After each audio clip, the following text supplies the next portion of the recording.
Rachel, Nevada.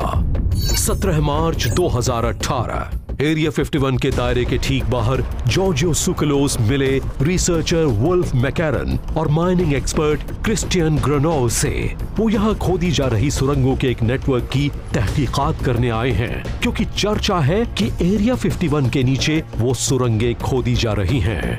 ये कमाल का है ना?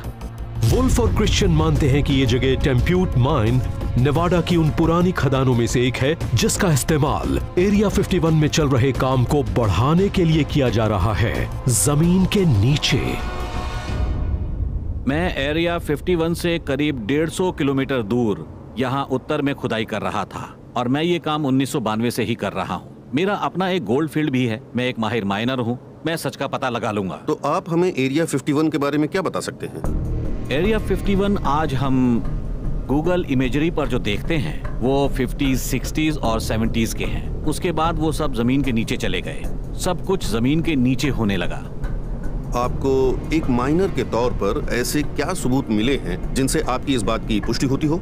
लोग यही पूछते हैं कि अगर सरकार नीचे खुदाई करवा रही है तो मिट्टी कहाँ जा रही है? सारी मिट्टी आसपास के खदानों में जा रही है और वो पहाड़ों पर हीप लीचिंग कर रहे हैं, उनके ऊपर मिट्टी जमा कर रहे हैं। जब वो किसी ऊंचे पहाड़ पर हीप लीचिंग कर देंगे तो फिर नीचे क्या बचेगा? क्या आप बताएंगे कि हीप लीचिंग का क्या मतलब होता है? ये एक ऐसा तरीका है जिससे ओर का एक सैकड़ों फुट ऊंचा पहाड़ बना लिया जाता है और उसमें हर 2 फुट पर पाइप लगे होते हैं जो उसके अंदर मर्क्यूरी और साइनाइड मिलाते हैं और वो बड़े बड़े पत्थरों के टुकड़े कर देते हैं और उसके बाद कुछ नहीं बचता। अच्छा। हाँ।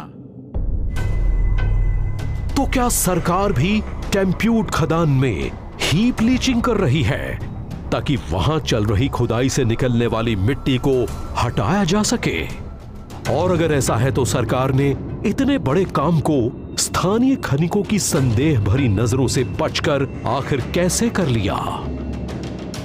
यहाँ की खदानों में सोना, चांदी और लेड है। ऐसे में अगर किसी को और मिल जाए तो वो कुछ नहीं पूछता। इसे हश अप मनी कहते हैं और सच कहूँ तो मैंने भी ये हश अप बहुत देखा है। हश अप का मतलब क्या हुआ? हश अप का मतलब एरिया 51 और उसकी सुरंगों के बारे में चुप रहना। अब एक बात तो साफ है कि लोगों का जमीन के नीचे जाने का असली मकसद ये था कि अगर वहां कोई प्रयोग चल रहा हो तो कोई उसमें दखल न दे। हाँ, बिल्कुल सही कहा। तो क्या अमेरिकन सेना एरिया 51 के आसपास अपने ऑपरेशंस बढ़ा रही है? आगे की तरफ नहीं, नीचे की तरफ, ताकि उसका ये अति गुप्त काम अब पहले से भी अधिक गुप्त रहे। मैंने अभी तक जो रिसर्च की है उसके आधार पर तो मुझे यही लगता है कि यहाँ एक बहुत बड़ा, बल्कि आप कह सकते हैं कि जमीन के नीचे बेसेस और सुरंगों का एक बहुत बड़ा नेटवर्क है।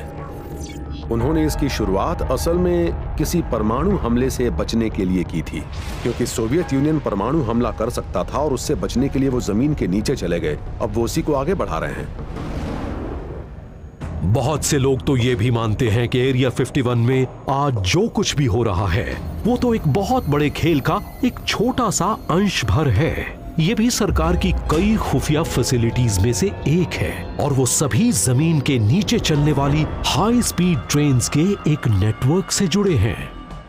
माना जाता है कि जमीन के नीचे चलने वाली ट्रेन सिस्टम का केंद्र कोलोराडो स्प्रिंग्स में शायान पहाड़ है। इस पहाड़ को अमेरिकन सेना ने खोखला कर दिया है। ये नॉरैड सेंट्रल कमांड के तहत आता है। वो ट्रेन कोलोराडो स्प्रिंग्स के शायान पहाड़ों से न्यू मैक्सिको के डल्सी तक जाती है और कहा जाता है कि वहाँ जमीन के नीचे परग्रहियों का एक बेस है। वहाँ से वो न्यू मैक्सिको के लॉस एलामोस और फिर अल्बाकर्की और रॉसवेल से होती हुई नेवाडा के एरिया 51 तक जाती है। ये सारे के सारे मिलिट्री बेसेस जमीन के नीचे बने एक खुफिया सबवे सिस्टम से जुड़े हुए हैं। जो लोग एरिया 51 को देखते हैं वो डल्सी पर ध्यान नहीं देते। न्यू मैक्सिको का डल्सी अपाची रिजर्वेशन में है। ये एक अलग सत्ता है और ये अपाची नेशन का हिस्सा है। इसका मतलब ये है कि हम वहां नहीं जा सकते। डल्सी शहर के उत्तर में एक चोटी है जिसका नाम है अर्चुलेटा पीक। डल्सी में रहने वाले लोगों का कहना है कि उन्होंने पहाड़ पर आते जाते यूएफओस को देखा है। अमेरिकन सरकार कहती है कि वहाँ कुछ नहीं है, उसका कोई मिलिट्री बेस नहीं है, ना ही जमीन के नीचे कोई ट्रेन नेटवर्क है। फिर भी वहाँ रहने वाले लोग ये बताते हैं कि वहाँ क्या चल रहा है। इसकी हालत भी एरिया 51 जैसी ही है, जिसके बारे में सरकार बताती है कि वहाँ कुछ नहीं चल रहा है, लेकिन रिसर्चर्स कई दशक से उसके बारे में जानते थे कि वहाँ क्या चल रहा है। शायद एक दिन डल्सी के बारे में सरकार यही कहे कि हाँ, वहाँ कुछ हो रहा था।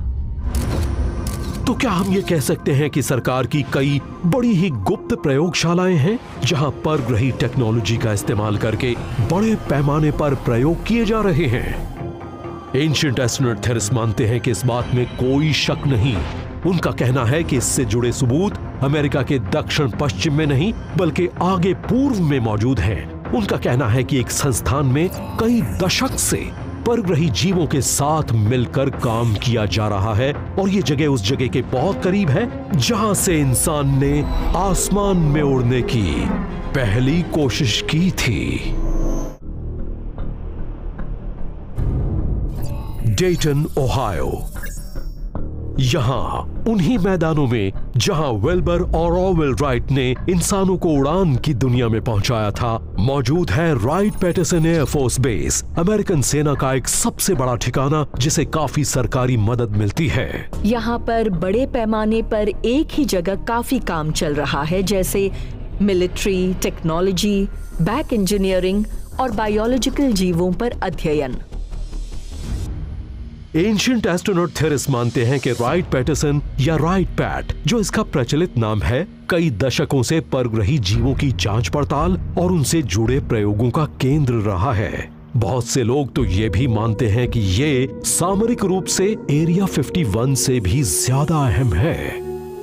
बड़े लंबे समय से इस बात की चर्चा है कि राइट पैट में कई परग्रही जीव हैं और इससे जुड़ी कई कहानियां भी हैं।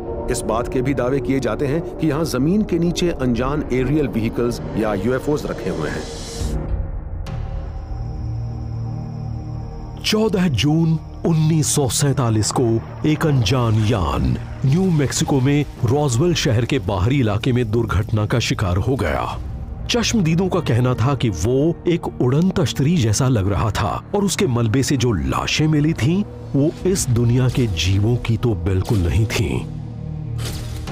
कुछ ही दिनों में यह घटना रॉसवेल हादसे के नाम से मशहूर हो गई और इसने दुनिया के लाखों लोगों का ध्यान खींचा।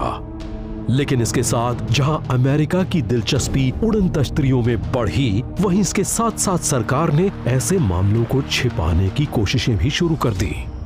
रॉसवेल बेस ने एक प्रेस रिलीज जारी किया, मगर कुछ घंटे बाद ही वो उससे मुकर भी गया। कहा कि माफ करना दोस्तों, वो असल में एक वेदर बलून था और हमारे खुफिया अधिकारियों को पता नहीं लगा कि वो असल में क्या है। मगर अब हमें एफबीआई के उस मेमो से सच का पता लग गया है जो एनालिसिस के लिए राइट फील्ड में लाया गया था। वो असल में एक पक्का सबूत है। जाहिर है राइट फील्ड में किसी बलून के पार्ट्स की एनालिसिस तो की नहीं जाएगी, वो तो मुमकिन ही नहीं है। हमें ये नहीं भूलना चाहिए कि 1947 में जब रॉसवेल क्रैश हुआ था, तब नेवाडा में एरिया 51 नहीं था।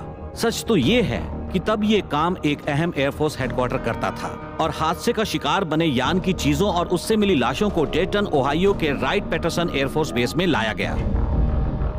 उस मलबे को राइट पैटरसन एयरफोर्स बेस में इसलिए भेजा गया क्योंकि उस वक्त ये एयरफोर्स की विदेशी टेक्नोलॉजी डिवीजन का केंद्र था और उस डिवीजन में विदेशी यानों, विदेशी टेक्नोलॉजीज और ऐसी चीजों का अध्ययन किया जाता था। जाहिर है परग्रही यानों, हादसे का शिकार बने अंतरिक्ष यानों और इस तरह की दूसरी चीजों को अध्ययन के लिए इसी विदेशी टेक्नोलॉजी डिवीजन में भेजा गया होगा। क्या ये कहा जा सकता है कि राइट पैटरसन एयरफोर्स बेस में आज भी न्यू मैक्सिको के रेगिस्तान से 70 साल पहले मिले यान के अवशेष होंगे? और अगर ऐसा है तो क्या उनकी एक उड़न तश्तरी बनाने की कोशिश सफल हो गई थी?